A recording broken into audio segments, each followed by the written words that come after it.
இன்னைக்கு என்ன லஞ்ச் பார்க்கலாமா? பார்க்கலாம். இது என்னது? இது பூக்க. வா, வெரி குட். இது என்னது?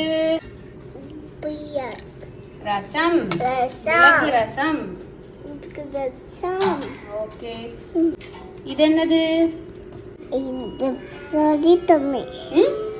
இது ஸ்ப்ரவுட்ஸ் கிரேவி. என்ன? ஹவுஸ் கேவி. ஸ்ப்ரவுட்ஸ் கிரேவி ரைஸ்ல வச்சு சாப்பிடலாம், நல்லா இருக்கும். ரைஸ்ல ரசத்துக்கு பதிலா வச்சு சாப்பிடலாம். இது டப்பரம். அப்பளம். உனக்கு பிடிக்குமா? பிடிக்கும். ஓகே, இதான் நம்ம வீட்ல இன்னைக்கு லஞ்ச். இதான் நம்ம வீட்டுக்கு லஞ்ச். எல்லாருக்கும் பாய் சொல்லிடுங்க. எல்லாருக்கும் பாய். லைக் பண்ணுங்க, சப்ஸ்கிரைப் பண்ணுங்க. பாய். பாய். பாய். Thank you. Thank you. Very good. Very good. It's the motherfucking Eagle.